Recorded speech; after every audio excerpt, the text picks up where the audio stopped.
আমার সকল বন্ধুদের জন্য শুভেচ্ছা রইল।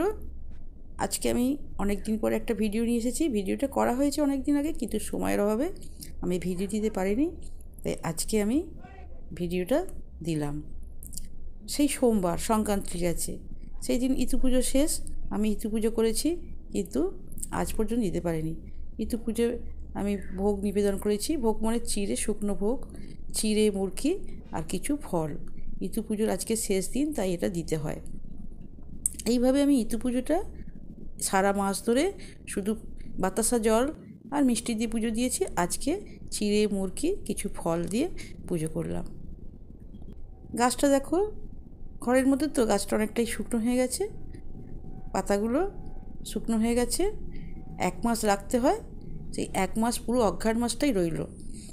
আমি পুজো করলাম, সকালবেলা পুজো করতাম বৃহস্পতিবার আর রবিবার। পুজোটা হয়ে গেছে। এইবার আমি আমার আদ্দামাকে দেখিয়ে দিচ্ছি। সকালবেলা একটু আদ্দামার দর্শন করে নিন। সবার শুভ হোক, মঙ্গল হোক দিন। এইবার তো আমি রান্নাঘরে চলে এসেছি, ঠাকুরঘর থেকে রান্নাঘরের তো ব্যবস্থা করতে হবে, রান্নাবান্না আছে। সকাল সকাল রান্না করতে হবে, কারণ আমাকে তো আমার ঠিক জায়গায় আমাকে থাকতে হবে। মানে আমি এমন একটা মানুষ, আমাকে ঠিক ঠিক সময় ঠিক ঠিক জায়গায় থাকতে হবে। সবাইকেই তাই থাকতে হয়, আমাকেও তাই থাকতে হয়। এখন রান্নাঘরে আছি, রান্নাটা তাড়াতাড়ি সেরে নিতে হবে। এই যে পালং শাক করছি, পালং শাক তো শীতের মেন সবজি বলতে হবে। সেই জন্য পালং শাকটা আমার রোজই হয়। পালং শাক খেতে ভালোও লাগে, আর এটা খেলে দেখেছি দুর্বলতা কাটে, শরীরের দুর্বলতা অনেকটাই এই পালং শাক খেলে কাটে। সেজন্য আমি আরও পালং শাকের ওপর জোর দিই। প্রতিদিনই প্রায় পালং শাক হয়, নানান সবজি দিয়ে। আমি পেঁপেও দিই, ভালো লাগে, পেঁপে দিই, গাজর দিই। আপনারা বন্ধুরা কী দেন একটু প্লিজ আমাকে কমেন্ট করে বলবেন। ভালো লাগে। সিম, বেগুন, এই সমস্ত সবজি দিয়ে, বড়িটা কম দিই, সমস্ত সবজি দিয়ে আমি পালং শাকটা রান্না করি। খেতে খুব টেস্টি হয়, ভীষণ ভালো লাগে। আর কোনো মশলা দিই না, কালো জিরে আর কাঁচা লঙ্কা, এই হচ্ছে আমার পালং শাকের মশলা। অন্য কোনো মশলা দিই না। যাই হোক, রান্না তো আমাকে তাড়াতাড়ি সারতে হবে, কারণ আমাকে তো সেই আমার ছোট্ট ছোট্ট শিশুগুলো আছে, সেই তাদের সঙ্গে আমাকে মিশে যেতে হবে।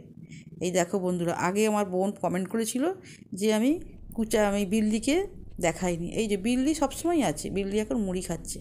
আর বিল্লির সঙ্গে আবার দুটো বন্ধু এসে জুটেছে। একটা দূরে আছে, তোমার দেখাতে পারলাম, দেখছে, খেতে খেতে দেখছে। আর একটা ওই যে এলাচ গাছের নিচে বসে আছে। আর এই বিল্লি তো আমাকে ছাড়ে না, একদম ছাড়ে না। এই যে ওকে দেখে আবার সরে আসছে, দেখেছো, আরেকজন এসে চলে যাচ্ছে, ওর সঙ্গে সঙ্গে যাচ্ছে। কি বলবো, বিল্লির খুব সমাগম হচ্ছে আজকাল।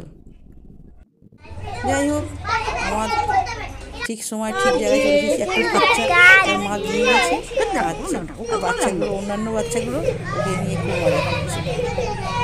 ঠিক করে যাবে, আমি বলছি কাঁদুক। দেখো আমাদের বাড়ির ছাদের সিন দেখাচ্ছি, গাছ, আমড়া গাছ। যাই হোক বন্ধুরা, দীঘাবেলা চলে এসেছি একটা নিমন্ত্রণ বাড়ি। আমরা সব কলিগরা আছি, সেই কলিগরা মিলে চলে গেছি একবারে কলকাতা, দক্ষিণেশ্বর থেকে একটু।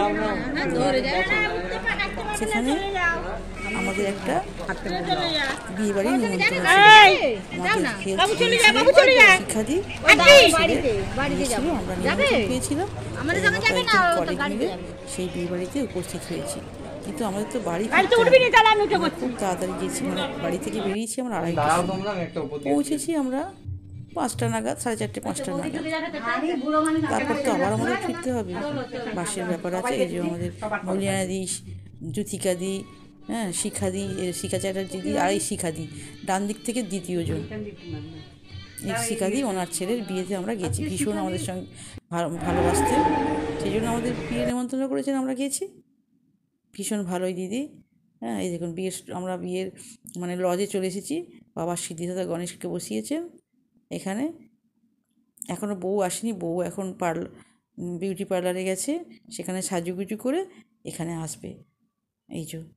এই স্টলে, এখানে নিচে হচ্ছে স্টার্টার হবে, এই যে নিচেটা স্টার্টার আর ওপরে মেন কোর্স।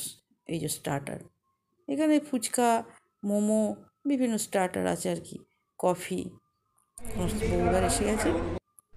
বউয়ের সঙ্গে আমরা একটা সেলফি তুলব ভাবছি। সিদ্ধিদাতা গণেশ এখানেও একটা বসিয়েছে, জায়েন্ট স্ক্রিন আছে, এটা বসিয়েছে মানে জায়েন্ট স্ক্রিন। আর প্রথমটা দেখিয়েছিলাম একদম মানে ঢোকার মুখে। দারুণ লাগলো আমার সিদ্ধিদাতা গণেশকে দেখে, দারুণ লাগলো। এই যে বউ দেখুন, নতুন বউকে দেখতে কেমন লাগলো আপনাদের একটু কমেন্ট করে বলবেন প্লিজ। তাহলে ভিডিওটা এই পর্যন্ত।